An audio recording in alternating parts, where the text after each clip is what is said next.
So, Expedition 72, it was a surprise. But that way it was a great surprise.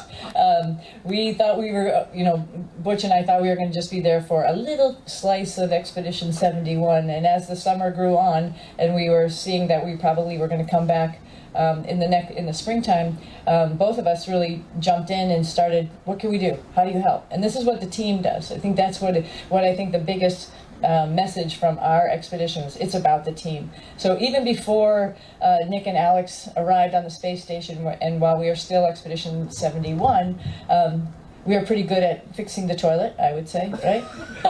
we're pretty good at fixing a necessary pump that we needed up there to process the urine. And these are vital parts of the space station. And so it was an honor to actually have the opportunity to do these types of things. It's an honor to just say, hey, what is left over? How can we help our other crewmates with the timeline? Because initially, the whole team, again, with the team on the ground, had to figure out how they were going to work us in. We had our time to do our Starliner stuff, but that was the only part that they allotted, and then they had to figure out, like, how do these guys, how can we make them useful, how can we help out the rest of the space station?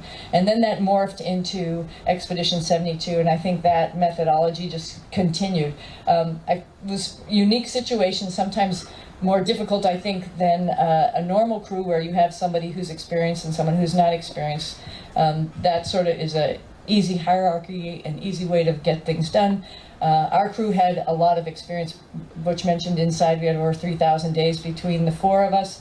Everybody has the way they did it way back on their other expedition, which was obviously the right way. And so there was a lot of communication. And I think that communication really helps the team. And it's one of my impressions that I've taken away, not only from our flight, but from post-flight.